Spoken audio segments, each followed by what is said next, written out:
We watched the game. Now we've watched the tape and broken it down to try and figure out what all went wrong for the Green Bay Packers in week 1, what things went right, what can change in week 2 and beyond. Lily Zhao from Fox 6 joins us to do that and a lot more. You are Locked On Packers, your daily Green Bay Packers podcast. Part of the Locked On Podcast Network, your team every day.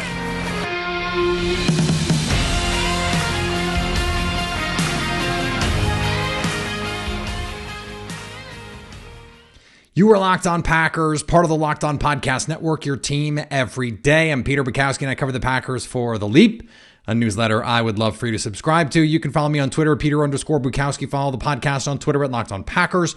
Like us on Facebook. Subscribe to the podcast, iTunes, Spotify, Google Podcasts, wherever you find podcasts. You will find Locked On Packers, the number one Packers podcast on the internet, and the show for fans who know what happened. They want to know why and how. Thanks to everyone who makes Locked On Packers their first listen every day. We hope you like starting your day with us as much as we like starting our day with you. And today's episode is brought to you by our friends at LinkedIn.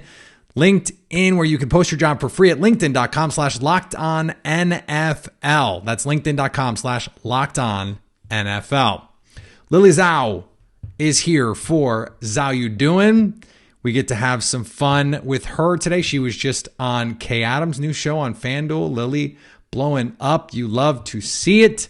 We're going to talk to her about her takeaways from the Vikings game, what she thinks can change, players she has her eye on for this Bears game upcoming. That coming up in a little bit. Okay, we've watched the tape. We've seen what was there and what was not there. And I have come away, as I said yesterday on the show, feeling much better about the defense because I think play to play, down to down, they did some interesting things. They were good overall, and it was 3, 4, 5 plays, really like 3 plays that doomed them because they blew coverages in situations, at least in one case, the 64-yarder, where they have the perfect coverage call, and it's just, they don't execute it at all. Offensively, on rewatch, I was more impressed with the Matt LaFleur stuff, with varying personnel packages. He had a cool overload run where he had 2 tight ends to one side, an overload formation, 21 personnel, and it was really a cool thing. Maybe it was probably 12 personnel, and there were more cool things than I think I realized in real time, probably because the offense was not going, and so you're not thinking about the good stuff that you're watching. I think the same is true on defense, where they varied their positions, they varied their personnel, they varied their looks, their fronts, their coverages. It wasn't just like they sat back in that 2 shell. They made mistakes you just can't make for a veteran team.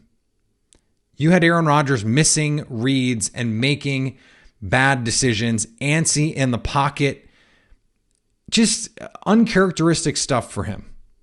You had multiple veteran receivers, Sammy Watkins and Randall Cobb, running routes in the same lane, same throwing lane for Aaron Rodgers. Bad spacing. Can't have that.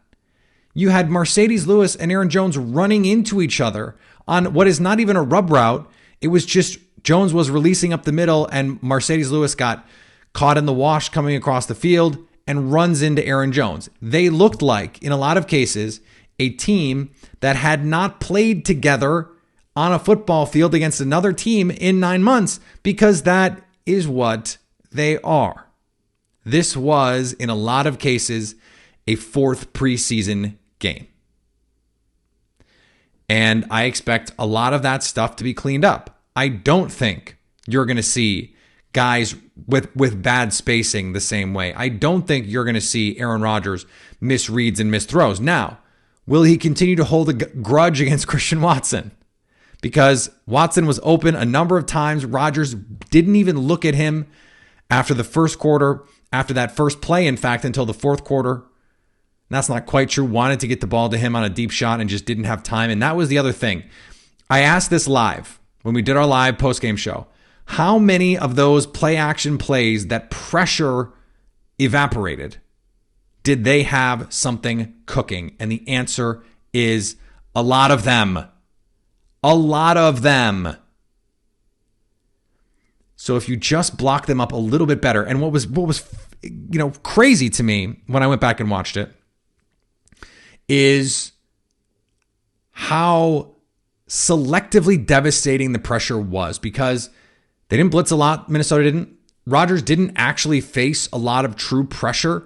In fact, he was pressured at a rate roughly the same as what he faced on the season last year when, by the way, he was the MVP. He made some bad decisions, and then the Vikings got lucky with when these pressures happened because they negated some big plays.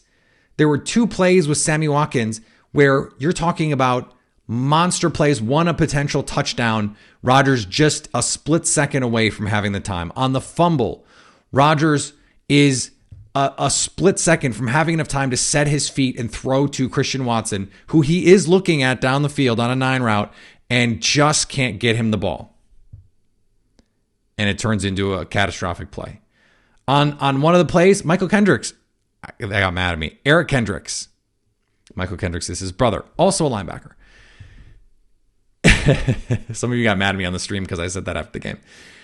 Eric Kendricks makes a great play after getting fooled. I mean, this was just sort of typifies everything about how the game went. The whole front gets fooled by the run action, but Kendricks is already running essentially full steam. He shoots right through a gap, pressures the quarterback, and does not let Aaron Rodgers get to Sammy Watkins, who is coming wide open. I was wondering what the all 22 would show, and it showed that they had a ton of opportunities in the passing game. And some of those turn out to just be on the shoulders of Aaron Rodgers. There were some plays that he had with clean pockets, without pressure in his face, where he is hitting his back foot and he is going from first read to check down. Or in some cases, not even looking at the side of the field where the play is designed to go. There was one play in particular where he's got trips to his right and he decides he's going to the other side. In fact, this happened twice. One to Big Bob Tunyon, one where it was the right-ish call because the coverage was clouded to the trip side. And so you're trying to leak Bob out on the backside. It was a little chip release. He's hoping that he can just dump it off and have space to run. But the second time, he eschews the trip side to work the Sammy Watkins single receiver side. That's taken up. If he had looked at the trip side, he had two guys, Big Bob up the seam and Cobb on a corner, wide open. They had the perfect call against the coverage the Vikings were running, and Rodgers looked to the other side. Part of that is just luck. That's just bad luck. But there were other times when there were guys open, and Rodgers, the game seemed to be just moving a little fast for him. He just was not acclimated to regular season speed. I fully anticipate that he will get acclimated. And this is another reminder of just how important it is to get these guys healthy on the offensive line back. If David Bakhtiari and Elton Jenkins come back, it's just a feeling. Rodgers is just going to feel more comfortable back there, and he can go 1 to 2 to 3 if he wants to. And he needs to want to because these guys are open. On the fourth and have to have it at the end of the game, no one was open. Randall Cobb gets eaten alive, and you guys,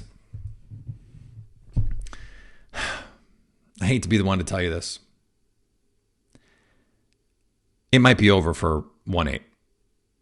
I mean, he had the third down conversion, but the explosiveness just isn't there. He struggled to get open. They didn't manufacture him any touches, presumably because they know that he just doesn't have the juice anymore. He's there to be Rodgers' security blanket. But at a certain point, you need the guys who can create on the field. I'm not sure that that's Sammy Watkins either, but he looked like he had more explosiveness left than Randall Cobb. Now, maybe it's week 1. Maybe it's just because the whole offense looked disjointed. Maybe it's because it's the first game and you lose your legs in the second half of the first game. Always. Everyone is always gassed at the end of the first game. That's just how it works. But Christian Watson, Romeo Doubs, those guys look like they're moving at a different speed. And I mentioned this to someone on Twitter. I think the plan is for Allen Lazard to be the slot guy for the most part. Aaron Rodgers called him one of the best slot receivers in the league. That's not a coincidence. He's going to be in the slot a ton when he gets healthy. Hopefully he can be healthy for this game. I think just having Allen Lazard would have made a whole lot of difference in this game because they could have designed some more things for him. Rodgers would have first read, it's there, bang. And even if it's not quite there, his open is different than a lot of the other guys' open because he's 6'5", 230. Like the go route YOLO ball that Aaron Rodgers threw, that was very like Jordan Love-ish. It's like when my wife, who's a D1 golfer, would watch me swing. Like don't do that. Don't watch me swing. I'm gonna get in your head. You're gonna do stuff that you wouldn't normally do. That seemed like that's what happened with Aaron Rodgers. Threw some YOLO ball to Randall Cobb, who's the smallest guy on the field. Like if that's Allen Lazard, I get what you're doing. If that's Christian Watson, I get what you're doing. If that's Romeo Doubs, even if it's Sammy Watkins, I get what you're doing. But Randall Cobb, bro, there were just some inexplicable decisions from Aaron Rodgers. And look, I'm not in the meeting rooms. I don't know the progressions. I don't know what the pre-snap read is supposed to be for these things. I'm just telling you, there were a lot of things that looked like they were predetermined before the snap, which Tom Clements always said, big no-no. Don't predetermine it. We know he's smart enough to read everything that's happening at all times. I think he got fooled a couple times by what the Vikings were doing. But some of the stuff was just un-Rodgers-like. And the good news with that is he's Aaron Rodgers. He's the 2-time reigning league MVP. He is going to figure this out. Matt LaFleur is too good a coach, and they're going to get healthy at some point to give him a little bit more comfort. Not more time. He doesn't need more time necessarily. They were 15th in pass block win rate in week 1. They were top 10 all of last year. I believe they finished 5th or 6th last year. So just getting some of those guys back is gonna elevate all of this a little bit just from Aaron Rodgers' comfort level. And that, I think, makes everything a little bit better, but some of it is just luck. Like Christian Watson's not going to drop the 75-yard touchdown every game. They're not going to get stopped twice in the red zone on downs every game. And Aaron Rodgers is not going to be, his PFF grade from a clean pocket was like 23rd. He was the best in the league from a clean pocket the last 2 years. He's not suddenly terrible from a clean pocket. That's not going to happen every week, even without Davante Adams, because he was fine from a clean pocket in 2019 without Davante Adams. So plenty to clean up for sure. But defensively, I came away much more enthusiastic about this group than I was, much more enthusiastic about what Joe Barry did. And I think I came out much more enthusiastic about what Matt LaFleur did, frankly. But more pessimistic about how the offensive line looked. More pessimistic about how Aaron Rodgers played, and I was not high on it to begin with. And I was more optimistic about these rookies. When Romeo Doubs got his chances, he looked like a real bona fide NFL receiver. I cannot say the same for everyone on this offense. Christian Watson, he was open way more than he got the ball. Open on deep shots multiple times, deep overs multiple times. There was a play action where he sits down into coverage and Rodgers could have ripped him a stop route. I wrote on The Leap today that if that's Davante Adams, he rips that throw. Doesn't have that same kind of faith. He better find faith quick. If he needs to go on an ayahuasca retreat to find that faith, he's got to do it because these guys are going to have to play because they give this offense the best chance to stay on track, to create explosives, and to be good. And there were times when he's missing. I mentioned the play where he had Tunyon up the seam and Cobb on a corner. Those are his guys. He's not going to miss those all season. He's just not. He is going to play better. It's the same thing I said about Adrian Amos. He's not going to play. This is the worst game I've ever seen him play. He is not going to be that bad again. So they're going to get better, but they have to. They have to do it. That's the difference.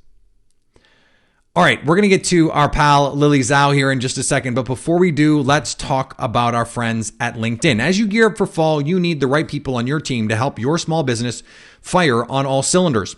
LinkedIn Jobs is here to make it easier to find the people you want to talk to faster and for free. Create a free job post in minutes on LinkedIn Jobs to reach your network and beyond. The world's largest professional network of over 810 million people on LinkedIn.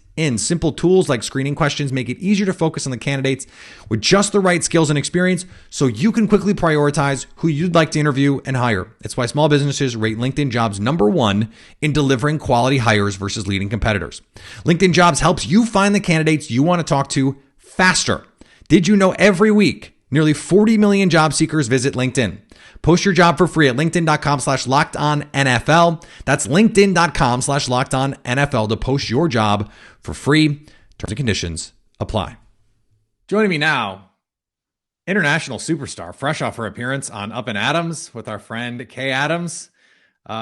Unfortunately, off a loss this week. We have not had to do this many times off a loss, Lily Zhao, from Fox 6 in Milwaukee. Our friend Lily, let me ask you, week 2, Packers-Bears now. Zhao You Doin? Peter, thank you for the very gracious introduction. I feel like I'm cooler than I am, so I'll take it via that intro. You're right. It's weird that we're talking about a loss this early in the season. But overall, it's progress. It's only up from here, I'd hope, right? So I'm doing well. How you doing? I'm good. Aaron Rodgers said it was better than last year because they scored 7 instead of 3. I actually felt like this was a much more encouraging game than last year's week 1, where it was just like burn the tape. This did not quite feel that way to me, even though it was disappointing in a lot of ways. How did you feel about this game compared to what we saw last year? I think last year it was, we saw how good they were in 2020 and how fast they got out to a start. So you expect the year after, we're going to keep the momentum rolling. You still have Devontae Adams. You still have a very good team. And then they fell really flat. And, the conversation of playing your starters in the preseason, that, of course, was talked about. And then this year, we know what happened last year. Let's not do it again. And it happened again. But again, I think, like, to your point, though, with the pieces that they were missing, with the young receivers on this team, you kind of have to just kind of throw something against the wall and see what sticks. And unfortunately, they were one of the teams that, just could put up a touchdown. There were teams where I'm sure didn't play their starters in the preseason, like the Vikings, and they came out on fire. Granted, they have, their healthy weapons are healthy. But to your point, I don't think it's the end of the world. It's only week 1. I think they will get it figured out. But again, these younger guys just need more NFL reps and game snaps. So I think it's going to take some time, but I don't think it's oh my God, our season is over, we're not going to go anywhere type of year. Yeah, and I didn't feel that way about week 1 last year either, but that game, it was just like nothing made sense. Nothing worked.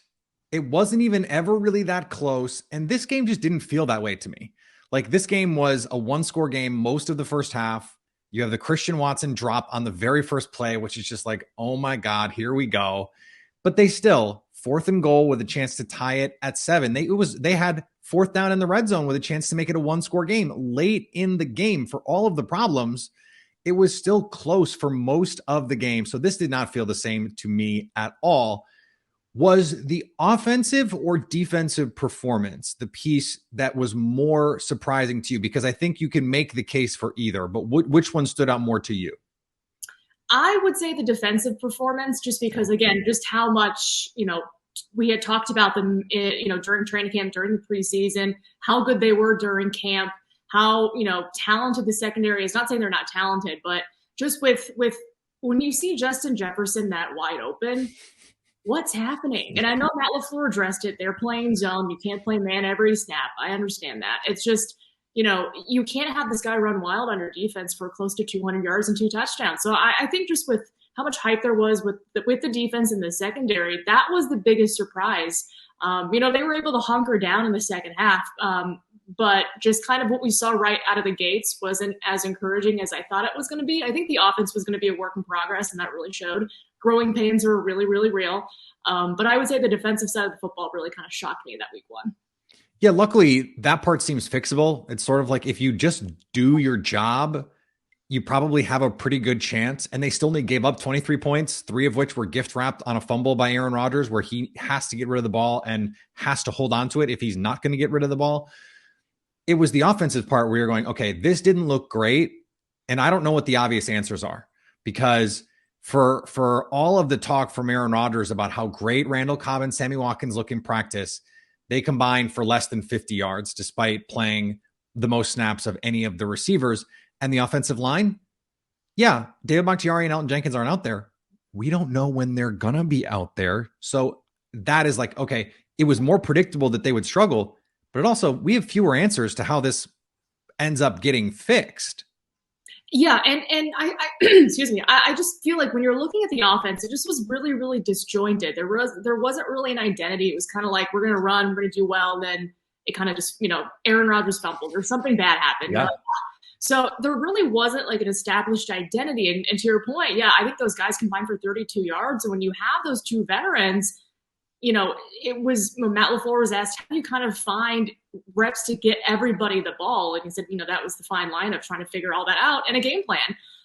But yeah, it's a little kind of like, where are we going to go? Because not saying, having Allen Lazard is going to make this team a world beater. Like, they're not going to be scoring 50 points. Not saying he's not the difference there, but, what's going to really be the identity of this offense? Is it really just going to be Aaron Jones, A.J. Dillon kind of carrying the load until those younger receivers kind of figure things out, or what's it going to look like? Because, at the end of the day, that offensive line has to perform. Otherwise, they're really not going to go anywhere, because that first line of defense for Aaron Rodgers and everybody. So they got to get things figured out on the line to really give them a chance to do anything else. The worst graded quarterback in week 1 against pressure, Aaron Rodgers.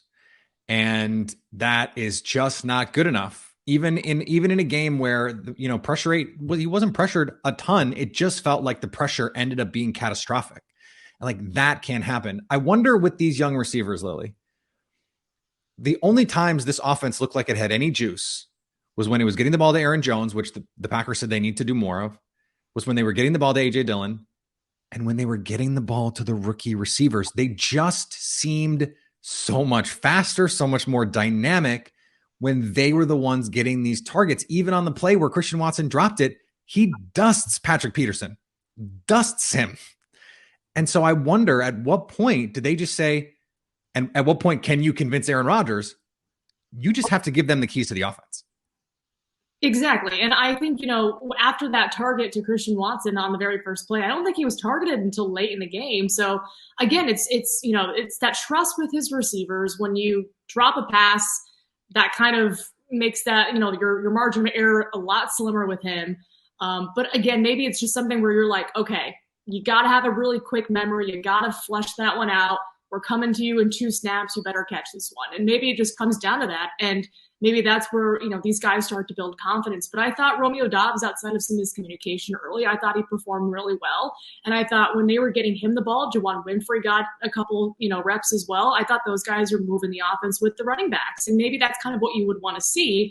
I think having Robert Tonyan not kind of be on a snap count will be beneficial moving forward as well. Yep. Because when he was there, they got, a 23-yard chunk play. So it's kind of finding the balance of, you've got to trust these rookies to perform, but you don't want to have drops, because that's Aaron Rodgers being like, really, like, can't trust you now. So something's got to stick, Peter. And it doesn't help the already built-in idea that Christian Watson is just Marquez Valdes-Scantling 2.0, which by the way, I think his ceiling is so much higher. I think he can be a really, really good player. And by the way, I watched the coach's tape especially to pick out Christian Watson.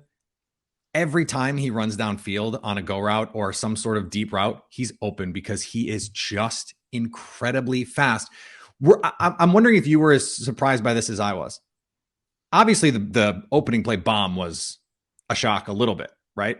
But the fact that after the camp Romeo Doubs had, and after Aaron Rodgers just is like, Romeo Doubs is the second coming of Greg Jennings or whatever, like, Christian Watson not only is out there on the first play, but played a ton after getting essentially no training camp reps.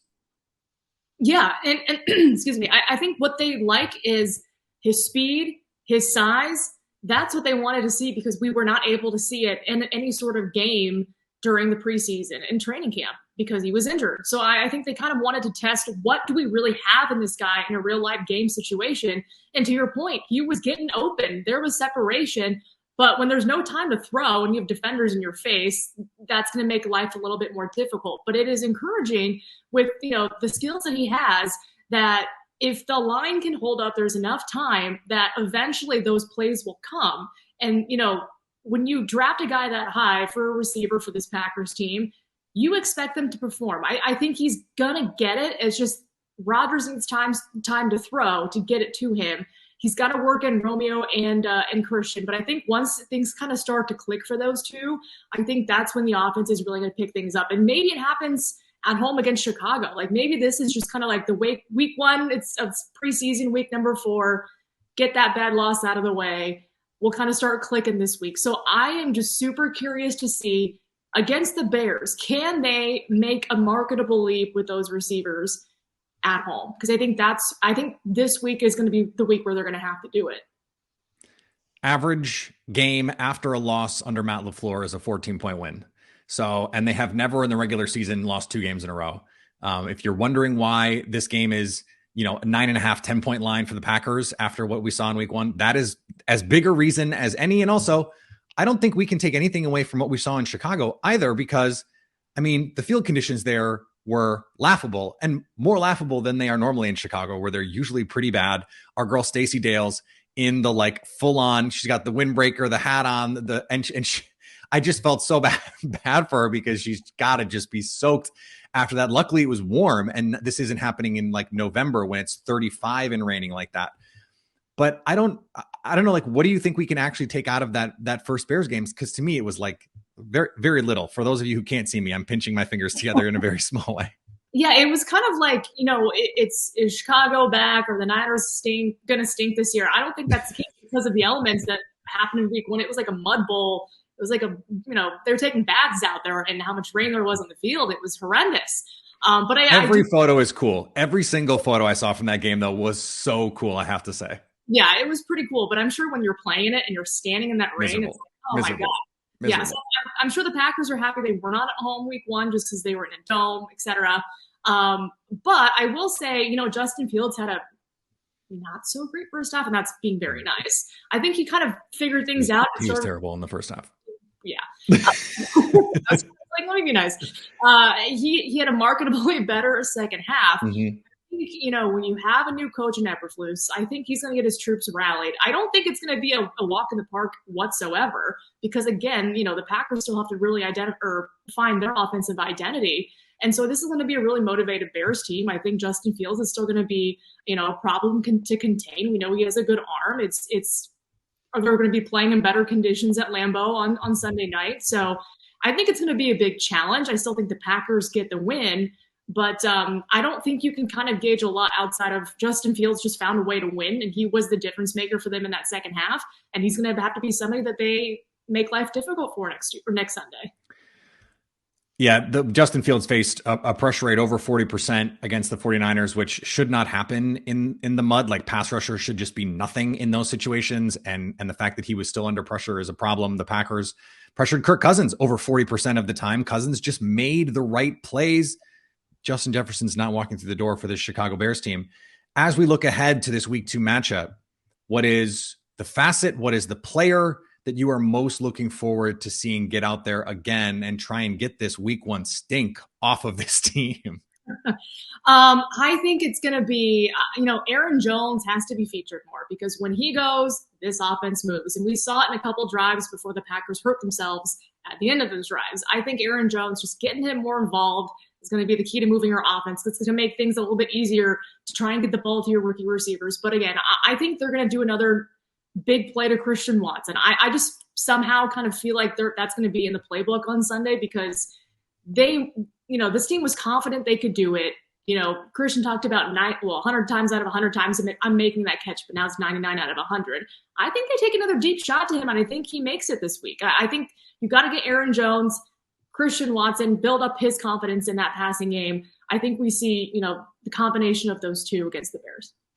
those were the two names that I had in mind because I was not expecting Watson to be as involved as he was from the jump. And I was not expecting him to just run by guys. And there's a play, and I wrote about the play action stuff on the Leap this week for my Substack. And there's a play where the play Aaron Rodgers fumbles.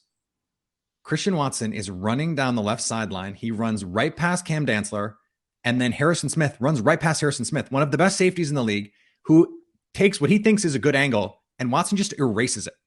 And there's a split second where Rodgers is like, should I throw this? And he's got a defender bearing down on him. And if he has a split second more, it might be a touchdown, or at least it's an attempt at one. So I think Watson is the guy that I'm going to have my eye on because every week he's going to have the chance, I think, to make a big play. Any last thoughts here coming out of week one or as we go into week two? I think, you're going to see a much better product on the field on Sunday. Just for some reason, they get out to a slow start, but they're at home. It's a primetime showdown against the Bears. You know how much Aaron Rodgers loves beating the Bears. I think you're going to see a marketable progression on both sides of the football. I think it's going to be a raucous crowd. It's going to be fun. And I think the Packers get their first win. I'm with you. We will be back next week. Lily, thank you so much. Thanks, Peter. All right. Awesome to talk to our friend Lily. She is a star. And we're happy that she will still do our show. Before we finish up here, BetOnline is your number one source for all of your pro and college football betting needs and sports info this season. Find all the latest football league developments, game matchups, news, and podcasts, including this year's opening week's lines. BetOnline is your continued source for all of your sports wagering information, including live betting, esports, and more. They've got baseball. They've got MMA, boxing, golf. Once the NFL season continues, week 2, they'll have games. You could bet on it now, but you won't find out if you win until Sunday or Thursday. We got an awesome Thursday game this week. Plenty to do there. And training camp in the NBA is like 3 weeks away. So get excited for that too. Head to the website or use your mobile device to learn more about the trends in action. BetOnline, where the game starts. And thanks for making Locked On Packers your first listen every day. Now make your second listen the Peacock and Williamson Show. Brian Peacock and former NFL scout Matt Williamson give you the expert NFL analysis in less than 30 minutes. It's free and available wherever you get podcasts. All right, we are back tomorrow. Lauren Cox from Locked On Bears joins me for our crossover edition. We love Lauren. We always have a great time with him. It's Packers Bears Sunday night football. We will be live on YouTube after the Sunday night game. Average margin of victory after a Matt LaFleur team loses is 14. They have never in the regular season lost back-to-back games unless you count the wraparound season, because they lost to Detroit and now they lost this game, but they also were not trying to win that game. Jordan Love played half that game. And they also did lose the 49er game, which they were trying to win, and this game. So I add the caveat, 2 regular season games, but never in the same season. Never in the same season. I do not think that will start this week, but they've got to be better. They've got to clean it up.